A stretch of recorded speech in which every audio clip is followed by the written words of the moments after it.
I love this world. I love it. It's already so much fun. The introduction of Caligan, however you pronounce the name of that planet, the space station where they had the meeting, it's all so goddamn cool. And right from the start, we get introduced, officially introduced to the Mule. And what a way to set the tone of the season, not just of the episode, of the season, because we've only ever seen this dude in visions and little scenarios of the future. We never actually met him, but here we are now, 150 years into the future. The mule has been born, has risen to power, and it's currently conquering planets with his mind. I haven't read the books, and I'm not in the fan base that much, but I understand this is the villain, the guy that is going to bring about the 30,000 year dark age. It's the Mule, it's the guy. However, he was introduced very stylishly, like the guy, it very much Dumbledore has style. He was introduced as if this was Thanos and it was Infinity War, and I was like, oh, welcome to suffering at the hands of Thanos. Like, I don't doubt any planet that he wants to conquer, anything that he tries to do, I don't doubt at this point that he will do it. That's how well established he was with that one opening sequence. Well done. That first planet looks so cool. I was kind of sad that he took it out, that he took the leadership down, because I don't know what the hell he's going to do with the planet now, but it looked so good when we first saw it. Very futuristic technology merges with nature. It looked so cool.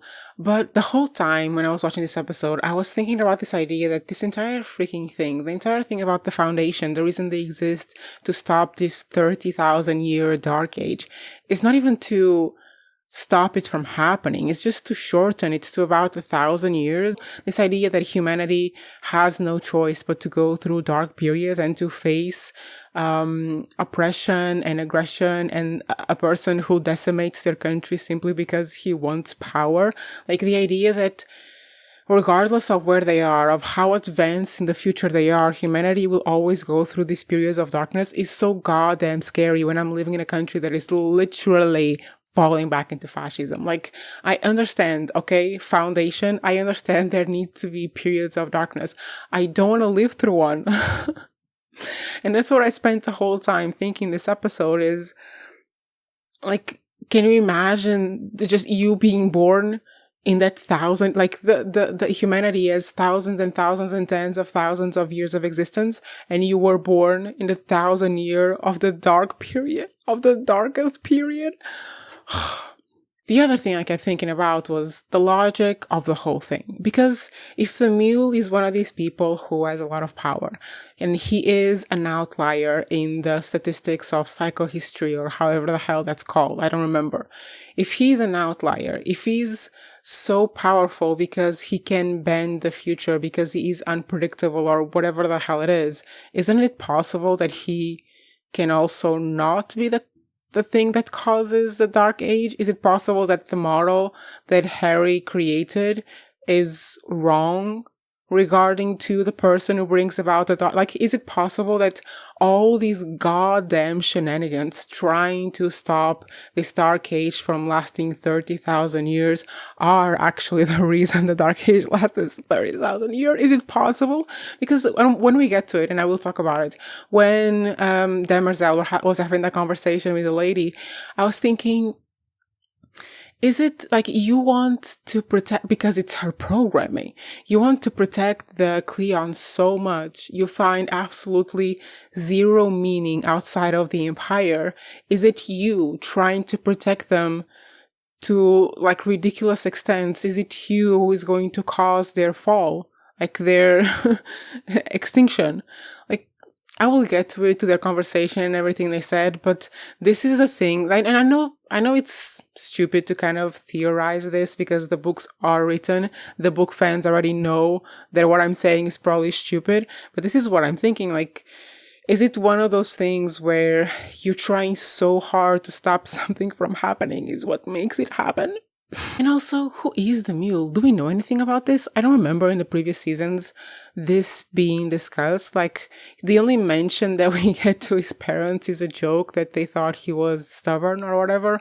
Like, who is he? Because in my mind, you guys, the insane theories that I come up in each of these episodes, because the scale is so huge. It's so many decades. It's at this point, I think it's like 3 centuries have passed in the show. The scale is so huge that it makes you wonder, like, where these people can come from. And even in this episode, we see the dude that I will talk about in a second, the dude who was the self-taught psychohistorian. He is the descendant of the dude played by the same actor of the dude that sentenced Harry way back when, like first episode, or whatever it was.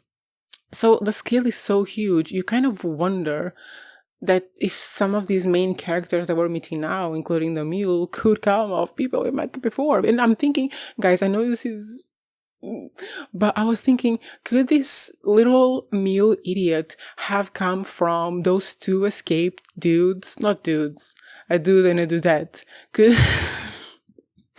Could he have been a descendant of the brother Dawn and the queen-to-be who escaped in last season? Because they were alive at some point. I mean, they must have died of old age, but they must have reproduced as well. They could have heirs.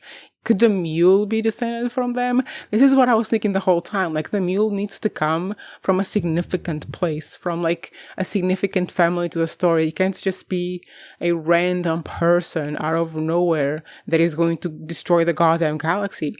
Can it? Can he be just a random person who's going to destroy the goddamn galaxy? I hope not. I like links. I like connections. By the way, if you're a book nerd, please do not spoil it for me. I want to enjoy the show. If you want to comment in a way that it's not spoilery for the plot, I understand and appreciate the comment. But if you're going to spoil it, please don't. Please don't. About the Cleons. In this season, well, I mean, the narration explains it very clearly. The Empire has lost influence. They lost all those ships last season, so now they're very slow. They're in decline, and every new Cleon wonders if they could be the last Cleon or the one who's gonna save them all. Well, the Cleon that we seem to be following, or that we will be following this season, is the youngest Cleon, the Dawn, Brother Dawn, and it's kind of refreshing to see the young one, who to me was always the idiot, sorry, to be the one to be taking the lead. I mean, it's not that big of a stretch because he's going to ascend soon, but it's really interesting to see him taking the lead and to behave a lot like Brother Day from the previous seasons and not at all like himself. And it makes sense because if they weren't using actors, like if it were actual people, if this was actually happening, the Brother Dawn that we see right now would look a lot more like Brother Day that we are used to. And I mean, they can't do that because it's the actors. So if they're presenting him still as Brother Dawn, using their actor that they've always used for Brother Dawn, it makes sense that they will have to use him when he ascends to Brother Day as well. I don't think it's one of those things where they immediately age, right? So it makes sense that they're doing this, but it is also refreshing because it's the face we've been associating with the kid this whole time. And now he's being more assertive, he's taking leadership. He went to that council meeting in that cool ass space station and he shushed all them up. He had a little strategy for the protesters. It worked. He even seemed to impress a little bit Demerzel, which we know is the main character. That's not, she is the Empire. So I'm enjoying this change of pace, I guess. But I thought it was really interesting that whenever they were discussing, because eventually Brother Dawn returns to, what's the name of the planet? Whatever, their home. And he's talking to his older brother, the one who's about to die and who's afraid, I mean, obviously, of dying. This was actually a funny conversation, interesting conversation of whether the Cleon, like the older Cleon, should show fear or not, and whether if it's better to die true to himself, having run for his life, even though he knows it's pointless. But I don't know, I kind of find that death wonderful in a way, because at least he can be sure that he will die quickly. I mean, it looks so fast, it looks instant and painless. Like, my biggest fear about death is not dying. Totally fine to die. It would be too much to stay for 90. Like, there's people who live to 100 years. It's too long. I'm happy to die. It's just, I don't want to die slowly, having lost my memory or being in a bed for like 2 years before or 5 or 10 years before. Some people are in a bed for that long. That's what scares me. But yeah, whatever. The Brother Dawn and Brother Dusk are discussing the Mule, and they are discussing him as this little dude pirate, interfering with an independent country, independent planet, nothing to do with us. We're not going to do anything about it. Look at this little pirate. And they don't attribute to the Mule the importance that he has. They don't have the, intelligence, foresight to see it as a threat, because they are built so in the system. They are built so within the empire, and now having the Foundation and having the council, they are so predictable from their stupid ass genes that it's so cool to see them not being able to recognize the real threat in the Mule when there's another character in the show who clearly does. And they just talk about him as if he's not even a problem to manage, not even a small problem that they need to manage. It's just a funny little detail. But apart from that conversation, which takes place when they're looking at the death ritual and then later on during the dinner, there's really not that much more to say about the Cleons. I mean, Brother Day is enjoying his days. I don't know what the point of that is. I guess it's to show that their genes are faulty and getting faultier with each version. But yeah, that's the Cleons. And then for the Foundation side of it, we see a new Terminus, very evolved. And I mean, evolving as Harry would have expected them to evolve. And when he has that little moment with his fan, with his little minion, what did he call himself? Self-taught psycho-historian. When he's talking to him and confronting the reality of how the Foundation has evolved, and it's pretty much as he has expected and with some little differences, they talk about it, that the Foundation now is working more like a monarchy with idiot leaders and a faction of traitors that want to start a civil war and rebel against this monarchy of this little lineage of idiot descendants. And I mean, I'm not saying they're idiot because the characters tell me. I'm saying they're idiot because I saw one of them, an idiot. And I think it's pretty cute that the self-taught historian thinks that the rebellion or whatever civil war the traitors are trying to cause is the next crisis. And then Harry sitting there, I can't tell you, I can't influence you in any way, because if you told him, no, the Mule is the next crisis, the guy would be like, "Who? Should I tell him?" But then we meet the traitors as they are going to pick up some supply, drop something from the Empire, because the traitors, which is a faction within the Foundation, are aligning with the Empire. The Empire is giving them help in their little revolution, because I mean, I'm sure they're expecting this, and I think the Cleon even said it. I'm sure they're expecting this to halt their progress through the galaxy, to have them fight within themselves so that they don't expand even more. But even in season 2, we saw how many planets were already taking in the faith of Harry as their messiah, and the traitors don't get the little drop from the Empire because we meet the Foundation's best spy, and a very cryptic, mysterious spy, isn't he? Because he seems to despise the dude, the king that is in charge of the Foundation. He seems to despise him and not respect him at all, but he is loyal to the Foundation. He is loyal to the ideals of the Foundation and to, stopping this 30,000 year long dark age.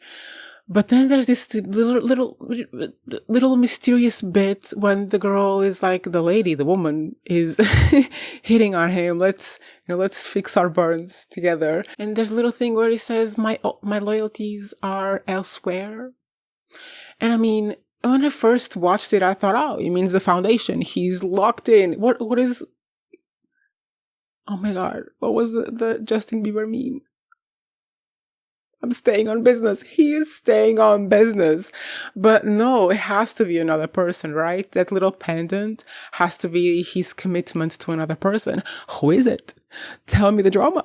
But I like this guy because this is the only guy, apart from the people with the psychohistory analysis, this is the only character in the show, like within universe, who doesn't have like a knowledge in advance of what's happening and who the mule is. This is the only dude who is like, that is my threat. I saw what he did on that planet. I think he has mental abilities. That is the threat that I'm going to follow. I like this guy. He's going to be important in the plot for sure, because if he has this foresight in the first episode, going to be important in the plot for sure. Do not spoil me. And I mean, we see that Gale and Harry, I mean, I don't know if Harry, but Gale is waking up at the end of the episode, so she will be, returning to prepare to face the mule. And I would bet that these two eventually, catch up and get together to fight. No, it's not. No. I was having a stupid idea. Let's move on. These two eventually will get together to fight the mule. And because what the mule asks her in her vision is, where is the second foundation? She is the second foundation, right? And the little white dressed people in that white little planet. But how does he know about it? Because supposedly the only people who know about the second foundation are the people in the second foundation. Like, what happens in the story that he manages to get that information? Like, is there anyone he could torture that information out of? Like, can he read minds as he's controlling them? How does it get to the point where he knows there is a second foundation, just not where they are at, and he knows that the second foundation is the biggest threat to him not getting his appetite fulfilled with the galaxy? Because if this dude with a pendant gets together with Gale and helps them in the second foundation, I could see the dude with the pendant being the one that blabs the information if the mule gets to the person the pendant is meant to represent, the person he's loyal to. I could absolutely see him extracting that information from him about the second foundation, if not the location, at least the existence, because that's all the mule seems to know, the existence of the second foundation, because we already saw this tactic from the mule in the first episode. He used the dude's daughter to go get a meeting with him and then eventually make him bite his finger off. Ew. I did turn away for that scene. I'm not young. I cannot take those kind of scenes anymore. But yeah, that's what I'm saying. I could see this guy being the one who is used by the Mule to get the information about the existence of the second foundation and using whoever this person is to manipulate him into giving the information, and then in the end, killing them both. But also, he controls minds. He wouldn't have to manipulate him, but maybe into a meeting like he did with the dude from the initial planet. And the last thing about the Foundation is I hate it, loathe it to the end of time, this idea that however humble an organization's beginnings may be, however pure intentions someone may be when creating an organization, when creating a foundation, however pure and helpful and genuine the initial intentions might be, given enough time without any control, it will eventually fall into an oppressive system, a monarchy or an empire or something like that. I hate this idea. I hate it. I hate it so goddamn much. And I can't stop thinking, oh, this was written by a man. Got it. Because is it completely inevitable that people, if they don't have anyone telling them that they shouldn't take advantage of other people, is it completely unthinkable that people will simply choose to not take advantage of other people? Is like power that corrupting? I mean, I guess what he's trying to say maybe is this idea that if born into power, if people keep being born into power, if mayors keep having kids who grow up with the mayors and want to be mayors themselves, it's just a self-fulfilling cycle, I guess. But I hate that idea. And then comes the Demerzel part, the best part of the episode. Demerzel is, I love her. I love that character. Probably the character with the richest backstory and the most promising, compelling character of them all. And she has this little meeting with a lady. I don't understand who that lady is. I'm assuming it's some kind of like religious figure because she's going to do a confession type of thingy where then she erases her memory. And like the lady even mentions her sisters. So I'm assuming it's a religious figure of some sort or spiritual something.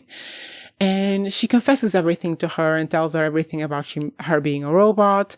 And they have that discussion about the laws of the robots, and then the zero law or zeroth, whatever they call it, law that made them prioritize humanity over individual humans, and how absolutely horrendous it is to make such decisions that some of the robots couldn't even compute that order.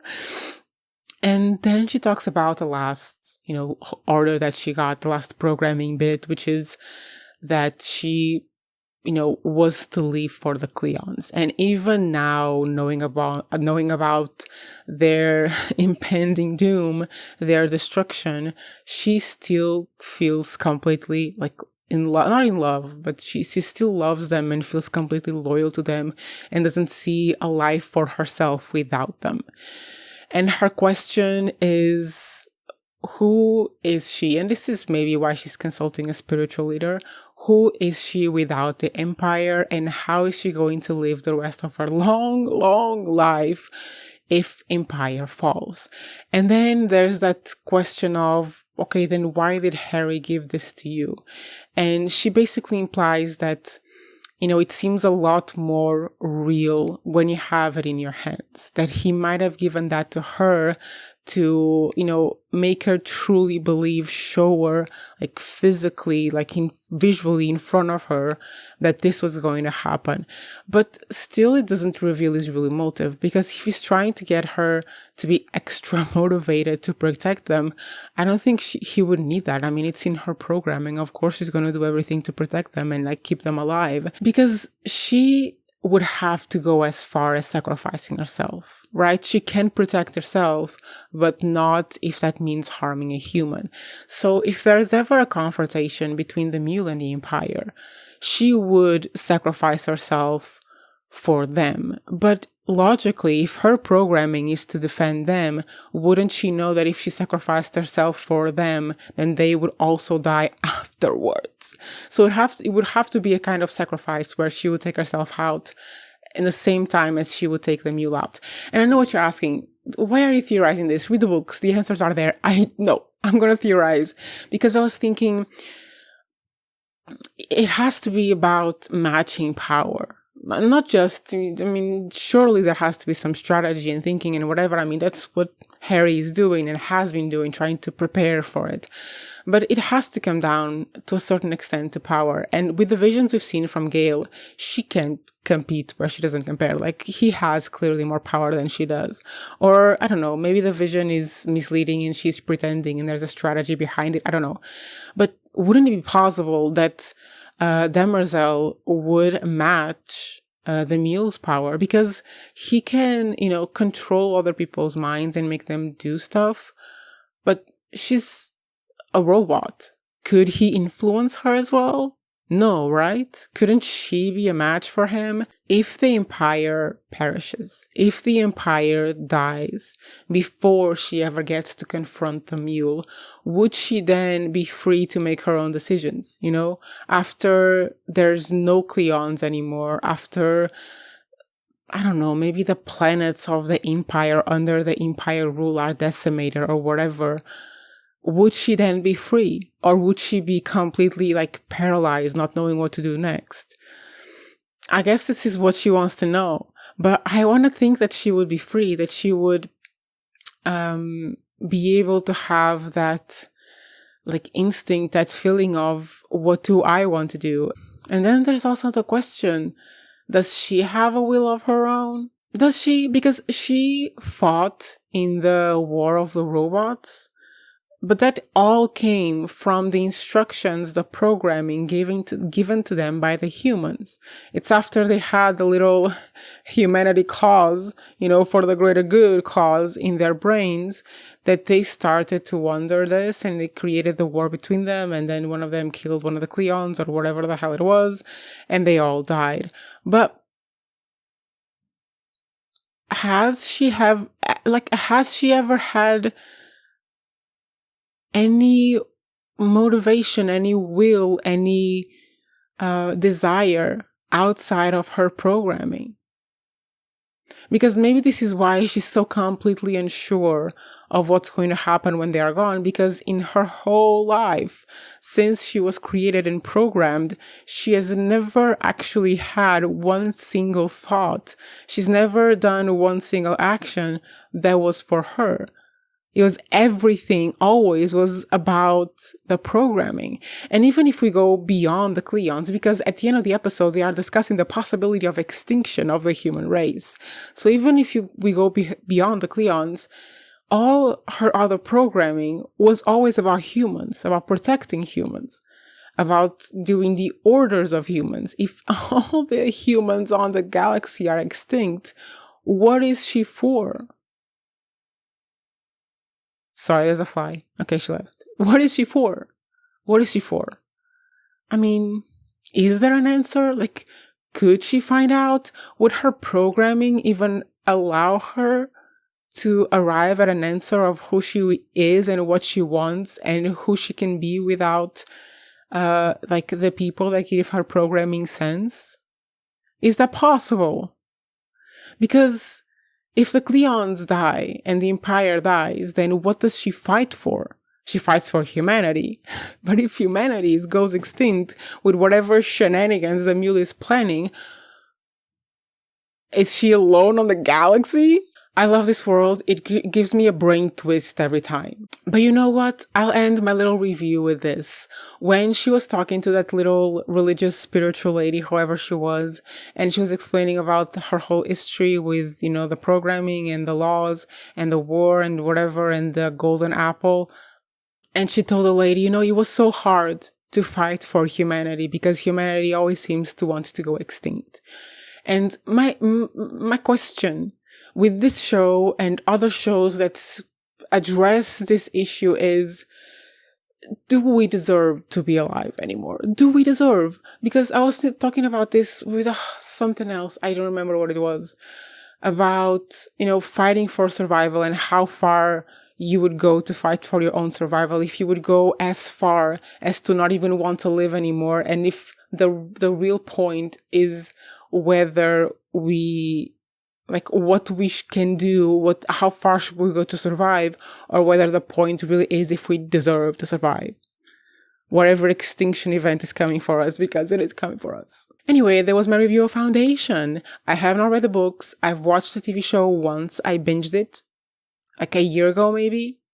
And yeah, this is me just fangirling about a sci-fi universe that is so goddamn complex and with really cool political shit. And now a really stylish villain. I will see you here next week for some more, guys. Bye bye.